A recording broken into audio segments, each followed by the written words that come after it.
Hello and welcome everybody to this session on rescuing the lost language of meaning with Charles Taylor, Words Create New Worlds. I'm Dr. Gordon Carkner, a meta-educator with UBC postgraduate students, thinker, author, blogger, and webinar producer. The focus of this presentation, the third in a series of 3 Charles Taylor presentations, is on his book, The Language Animal. By way of introduction, Taylor says, along with Aristotle, that humans are the animals with logos. Preeminent McGill University philosopher Charles Taylor is a highly respected international scholar in the field of Western modernity. And this quest for the recovery of meaning in Western modernity is a key part of his contribution. In this webinar, we outline his monumental contribution on the question of the language of meaning, or what he calls metabiological language, in his 2016 tome, The Language Animal. He says that this book took him 30 years to write, and I believe it did. The discussion highlights the language of significance, or what we will call constitutive language. And also, hermeneutics will be shown to have a key role in our quest for articulate speech. Articulate speech that makes sense of our location within a larger horizon of meaning. So our motto in these presentations is never stop thinking. Keep your mind open to new things. Here's our trajectory for the talk, for the presentation. The language crisis in late modernity, 2 different semantic logics, constitutive language explained, 3 rungs of the ladder of meaning, the hermeneutical task, and then I bring in an illustration or an application with scholar N.T. Wright, who portrays the articulate language of the resurrection. Some conclusions and some bibliography. Well, I'm really excited that you've been able to join us for this presentation. It's really part of my passion to recover some ideas that are important for this juncture of late modernity. So first of all, a language crisis in modernity or late modernity. Our language has lost its constitutive power, says Taylor. This means that we can deal instrumentally with realities around us, but their deeper meaning, the background in which they exist, the higher reality which finds expression in them, is ignored and often invisible to us. Our language has lost the power to name things in their embedding, their deeper, richer, and higher reality. Our language, our vision, and our lives often remain flattened in late modernity. So this crisis offers an important indicator or illustration of nihilism in our culture, the loss of meaning. And this will be the focus of our work, The Language Animal, the full shape of the human linguistic capacity. I encourage you to read the whole book to get the big picture on what Taylor is offering. Tremendous insights, broad range discussion with other thinkers, just really fantastic work. So first of all, we need to cover what Taylor calls 2 different semantic logics, the designative and the constitutive. First of all, designative instrumental. This comes from the tradition of Hobbes, Locke, and Condillac. This is the language of science, statistics, biology. Chapters 4 and 5 cover this aspect of his work. Language is taken strictly as an instrument to point out and define things. Objects exist first, and then we name them, put a value on them. Designative language is inherently specialized, restrictive, and reductive. Thus, it is necessary but not sufficient for robust human self-understanding. The HLC tradition is not good for certain types of discourse. It tends to problematize the religious, ethical, and metaphysical. And in fact, it problematizes meaning itself. If you remember from a previous presentation on secularity, this fits with the category of secularity too. Another form of language, constitutive expressive. This is from the tradition of Hamann, Herder, and Humboldt. This involves important metabiological or human meanings, purpose, call, identity, moral understanding. And we find this in chapter 6 and 7 of the language animal, particularly, if you want to go for the jugular vein on this issue. Language impacts what we see and how we experience the world. It evolves as we invent new terms, new expressions, even whole new fields of articulacy, as we employ new symbols and metaphors. We recognize and bring to expression new domains of meaning. Constitutive language remains open to the big picture, the transcendent, religion, and the epiphanic encounter. Again, from the workshop on secularity, Charles Taylor and the myth of the secular, this is secularity 2, the open immanent frame. So these two semantic logics really are biological on the one hand versus metabiological meanings.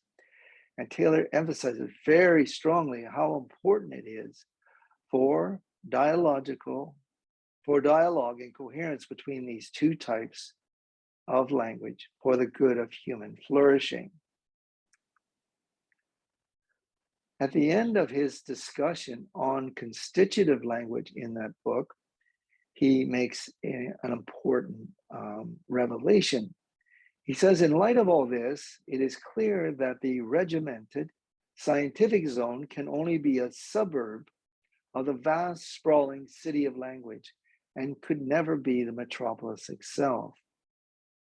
In this sense, Taylor really wants to expand our horizons, as you can see, of language to help us to see the bigger picture of what language is all about and how important language is for human existence and human flourishing.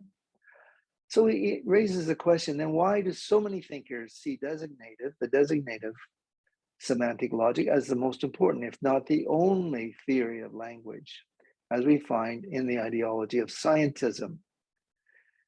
See the video, Charles Taylor and the Myth of the Secular, for a little more detail on this. Taylor wants the fullest linguistic capacity to both orient us in the world and also empower us. It's important to our very freedom as human beings. Science, we know, is a specialized kind of language that comes late in human history. It's a form of meaning that requires training over several years, and yet it addresses only certain aspects of reality at some levels. The time, space, energy, matter world. It's eminently successful, but it does not apply to all dimensions of our experience, nor should we expect it to. So let's begin by talking a little bit more, focusing a little bit more, zooming in, I guess you could say, on constitutive language or metabiological meaning. We express our emotions and establish our relations and body forth our values in our body language, style, and rhetoric, but we can also articulate all of them in poetry, novels, dance, music, and we can bring all of them descriptive articulation, where we not only name our feelings, relations, values, but also describe and argue about them. That's the beauty of constitutive language. Constitutive semantic logic can open new spaces of human meanings, new levels of consciousness, even new worlds, as Humboldt says. Remember the expression, words create new worlds. The larger, weightier truths of life are often only captured in literature, poetry, theology, and art. That is, beyond the language of science. Human understanding requires curiosity, engagement, and creative passion. Secondly, on constitutive language, it promotes a mature, thick, and growing identity. If we also have an identity crisis in late modernity, as we've talked about in a previous video, we need to talk about the importance of constitutive language for constitutive expressive language for identity. This zone is the site of attempts to define the shape of significance. That's critical. We underline that word significance. Its expressions, be they enactments or verbal articulations, in symbol or philosophical prose, all aim to sketch some contour or facet of this overall shape of meaning in the hope of an ultimate ratification in felt intuition. This he refers to as resonance. We resonate with our articulations of this type of meaning. So it can be very enriching personally. Words help us understand a phenomena of life or relationships, help to shape experience in a positive way.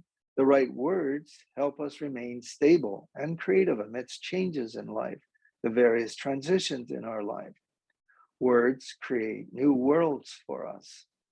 And that's a beautiful thing to think about, maybe something to put on your bulletin board, that the articulation, the development of new words, new language is really a boon, a boost to human identity, human experience.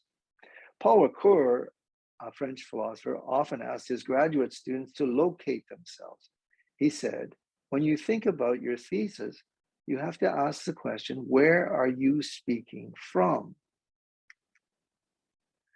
Now we move to the next stage, Taylor's ladder, meaning in 3 rungs, the ladder of meaning. This is about experiencing, understanding, and shaping human meaning.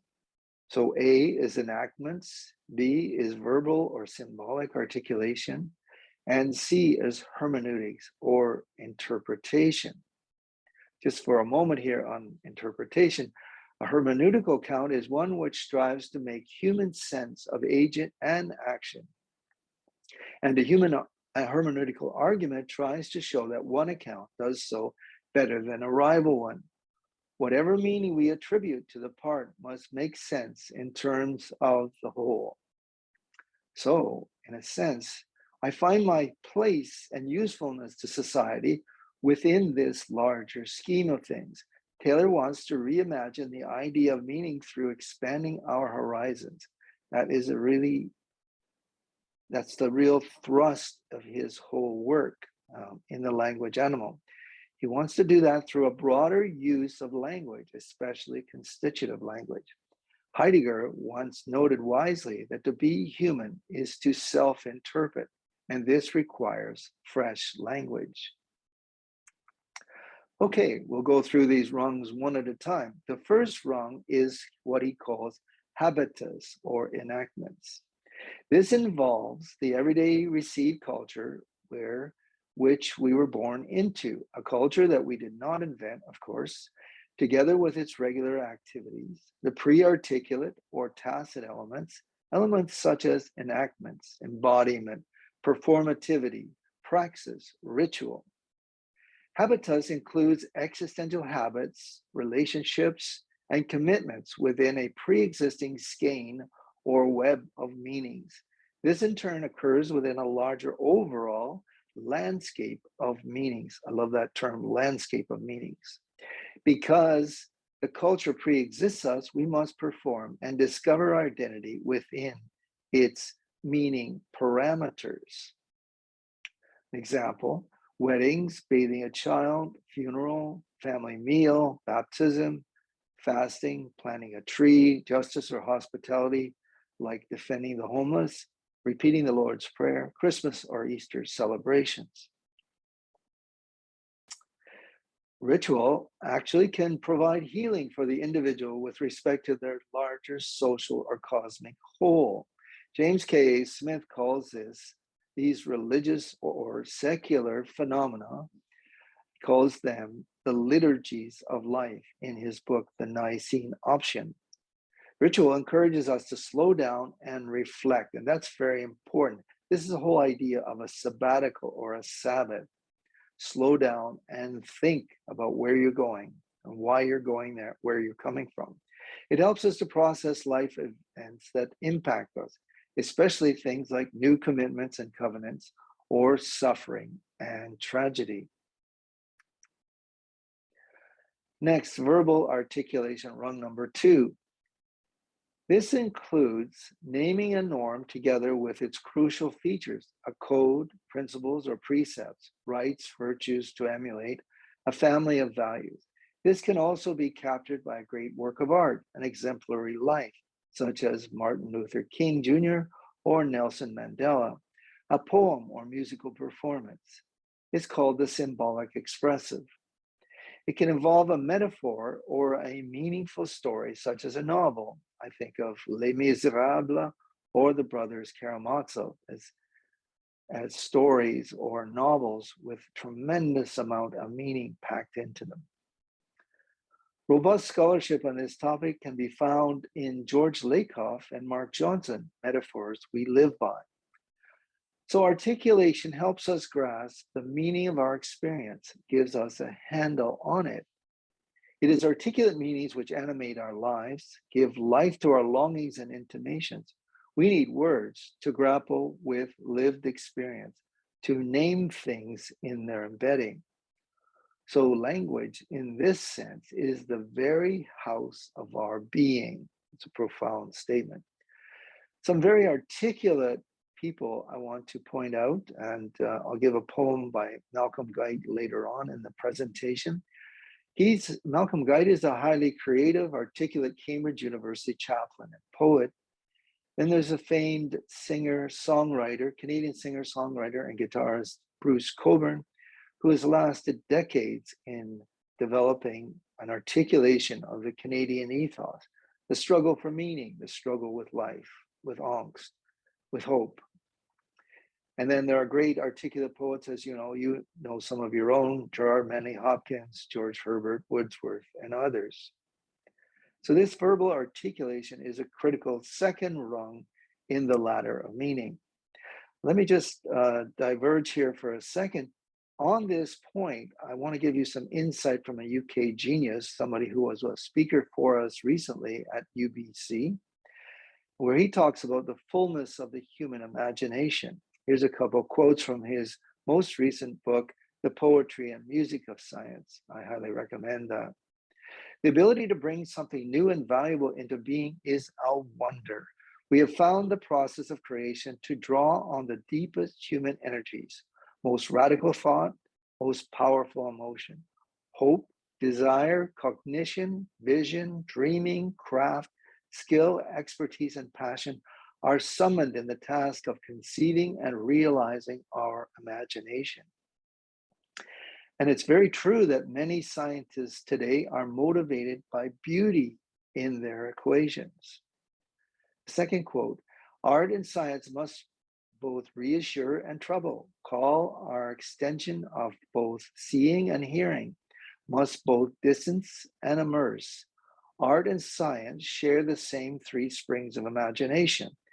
The visual image offers perspective, insight, illumination.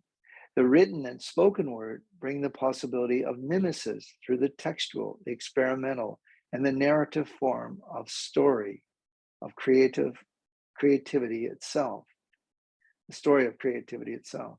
And see the wordless depths of number, the musical and mathematical, draw on the ancient insights of the liberal arts at the limits of comprehension.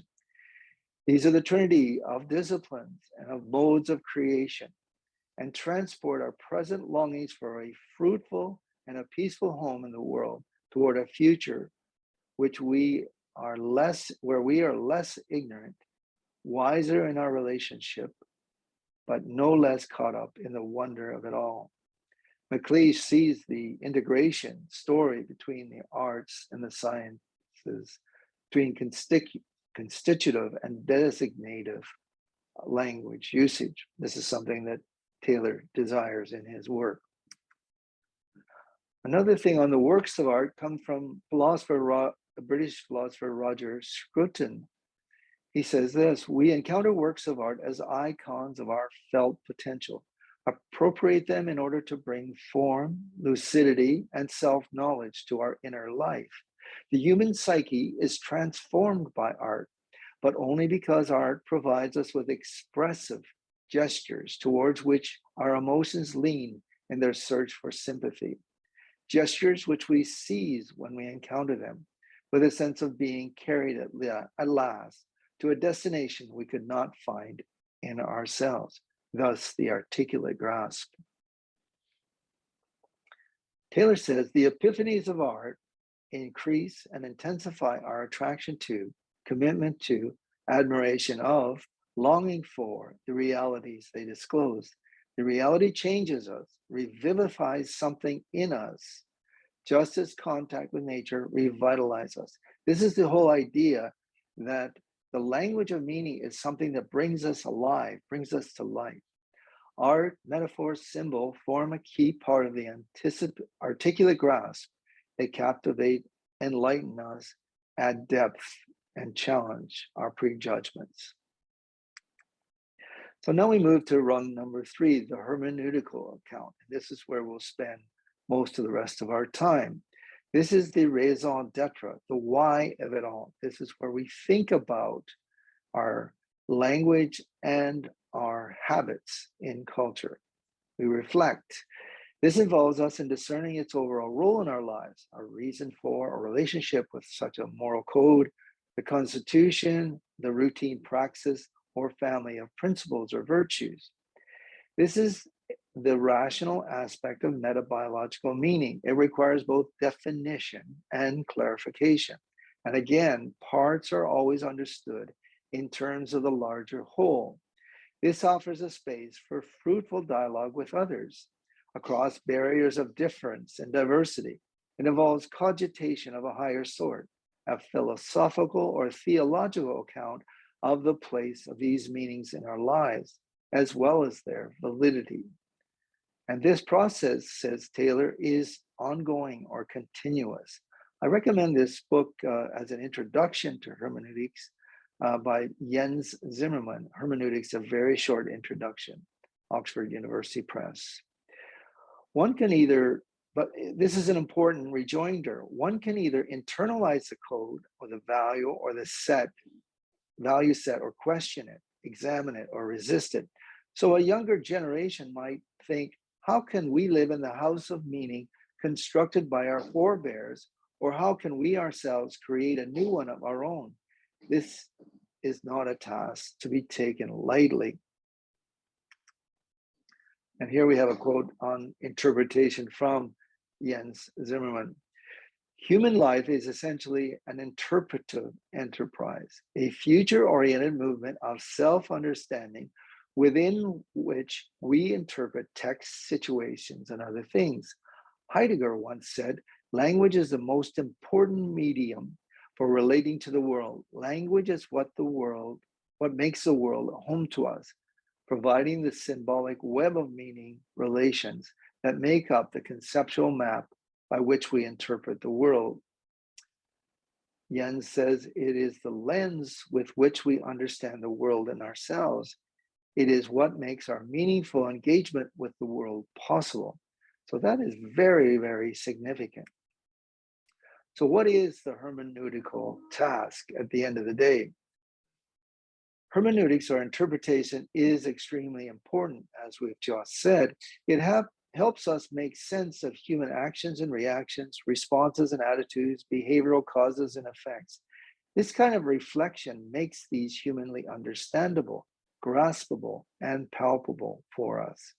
Interpretation of self happens against the backdrop of a whole landscape of meanings. This includes a constellation of motives, norms, and virtues. So searching for coherence within ourselves, within our moral framework, is essential to a healthy, robust identity. It's pertinent to our basic integrity. We can think about the text of an individual life, our individual life, within its larger historical, cultural, social, geopolitical, and metaphysical context. That is critical, that we see the larger context of our existence.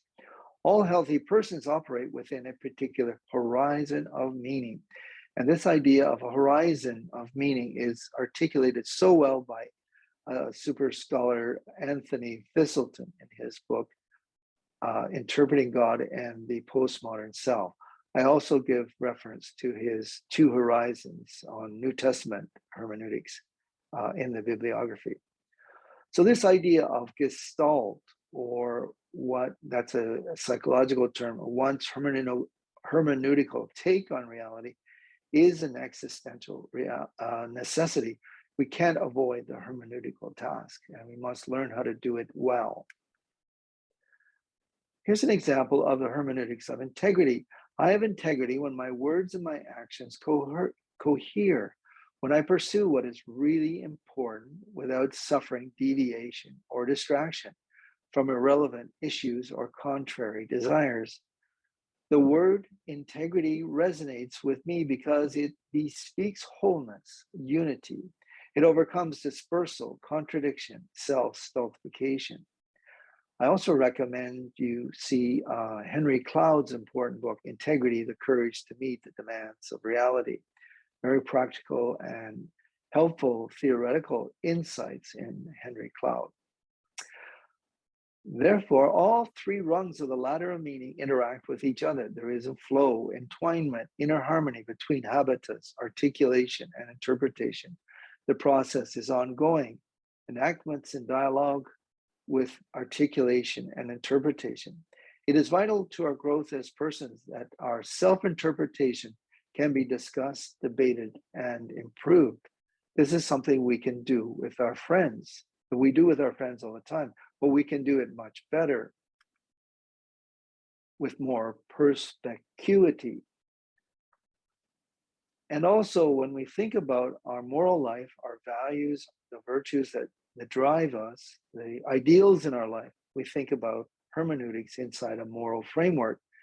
And in a previous video, Charles Taylor Rescues the Moral Ecosystem, I talked about this idea of moral framework. If you want to learn more about that, you can look at that webinar.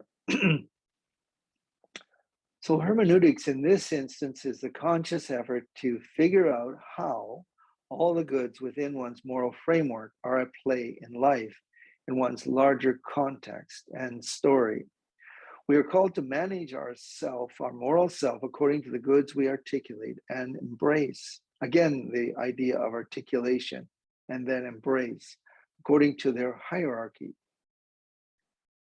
There was a shocking Harvard commencement address in 1978 by Alexander Solzhenitsyn, where he shocked the public at Harvard and the American establishment by saying, "We are not on this planet for the pursuit of happiness, but for the purpose of moral growth." And that goes up against some of the major ideals in American culture. This is from Alexander Solzhenitsyn at Harvard, the address, 12 early responses and 6 later reflections. New York Times columnist David Brooks agrees with this trajectory of moral growth as a key life goal in his book, The Second Mountain. It shows how he went through these different transitions, how he began to get an articulate grasp of what was going on in his life, and how he eventually was able to use the hermeneutical skills to interpret where he was and where he was going with his life. What was the purpose, the higher purpose or meaning of his life? This is just critical stuff. Next is the concept in the midst of hermeneutics, a sense of call. This is a powerful growing edge of constitutive language. Our sense is that in answering this call, we are acceding to a higher, fuller, truer form of life as individuals, as societies, as humans in general, humanity in general. But then the highest principles of morality define also an ethical ideal, a view of the good life. This is where ethics and morality come together. Moreover, an insight into the moral goodness shows us something we can admire, something we are drawn to bring about in our lives. So it actually improves our desire. So theory and practice, ideals and lifestyle come together. You see how important this task of hermeneutics really is. Maurice Merleau-Ponty, a French philosopher in the late modern period, says that the healthy embeddedness of one's life within community gives it greater meaning, direction, weight, and resilience. So here's a summary For a moment, we'll pause and do a summary of Taylor's ladder of meaning. Meanings are a combination or a ladder of enactments or performance, articulations, and finally, interpretation. Taylor says we make these meanings exist for us by enacting them, then expressing them, naming them, critically examining them, arguing about them, even fighting about them. There's an existential truth acquisition in the process of this ladder of meaning.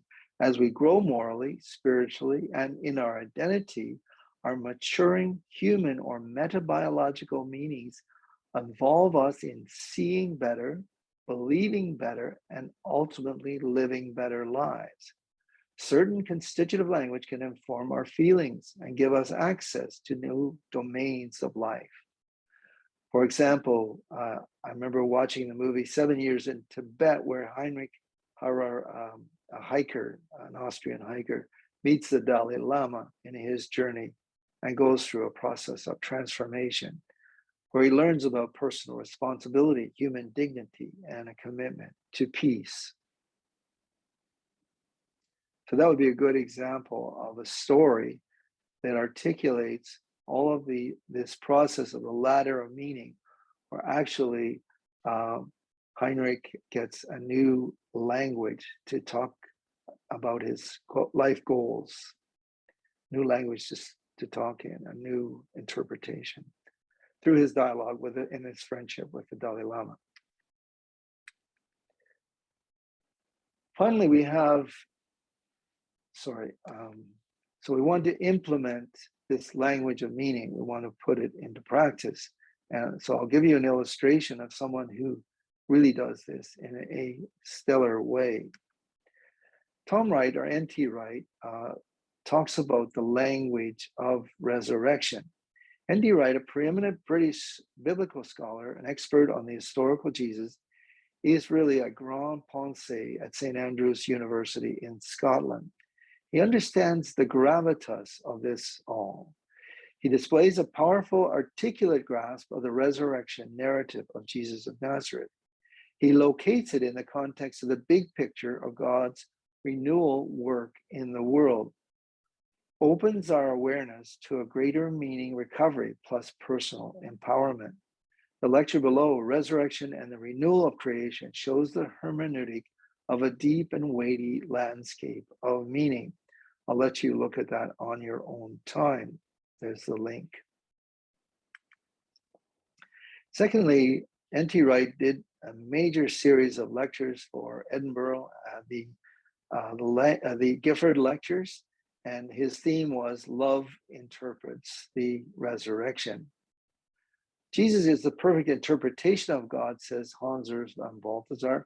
We only know God through the incarnate Christ, and Christ only through our interpretation of him in the flesh of history. You could look at my YouTube webinar, The Way of Zen versus the Way of Incarnation, to get more information on this question of incarnation or interpretation, Jesus' interpretation of reality. So enactment, articulation, hermeneutic, this is the rhythm of the ladder of meaning. We have our Easter celebration, our songs, poems, plays, biblical story. Wright thinks it is a hermeneutical key to the whole Judeo-Christian meta-narrative, Old and New Testament. And especially it's shown in 1 Corinthians 15. Here's what he said. Here's what Wright says. Love is the most complete form of knowing, and the resurrection is the most complete form of love. Something to think about for a while. We studied a book by Eugene Peterson called Practice Resurrection, in which he offers both the enactment, the articulation, and the hermeneutic of what it means to practice resurrection. I highly recommend that book to you. It's a commentary on the book of Ephesians. So what is the hope in the resurrection? It's a new creation people, a new moral order, a new future in the present. It emerges through resurrection. So in this sense, profoundly, love becomes a new hermeneutic. Here's a quote from Wright. Jesus' resurrection, by unveiling the Creator's love for the world, opens up the space and time for a holistic mode of knowing, a knowing which includes historical knowledge of the real world by framing it within the loving gratitude which answers the Creator's own sovereign love. Very profound quote. Just a little further on this question of the resurrection, I appeal to René Girard, philosopher René Girard's new Hermeneutic of Agape, as it's related to this topic, this application. Here's a blog post in our GCU blog if you want to look up more about René Girard's Hermeneutic of Agape and his comment on the cross and the resurrection. But here's a bit on it. The resurrection proved Jesus' innocence before God. The post-resurrection preaching in Acts 2 begins with a claim that we were all fooled, self-deceived, or under a spell to hound him, the innocent good son or Messiah, to the cross. The Passion of Christ shows the ugliness of such violence. Satan's schema of mimetic rivalry and violence is exposed. He was duped by the cross. He lost while thinking he had won. Jesus stepped outside the circle of violence. His self-giving sacrifice ended violence per se, provided a path for reconciliation. No longer did we have to appeal to vengeance to get justice. A new hermeneutic emerges that takes the power out of ritual sacrifice or scapegoating, offering a new agape morality and a new culture. And he gives the illustration of Martin Luther King Jr., who understood this at a deep level in his efforts to establish human rights for Black Americans in the 1960s. This is illustrated well in the movie Selma. Once the cycle of violence is exposed, the alternative to violence and chaos for any culture is Christian love, or agape, and restorative justice. And a couple of other authors have really articulated this well, how agape love really changed the ancient world. Tom Holland, in his book Dominion, and Larry Siedentop, his book on the individual. So we have 4 conclusions from our discussion to help us reflect on what we've talked about so far. And by the way, I really enjoyed your presence at this seminar.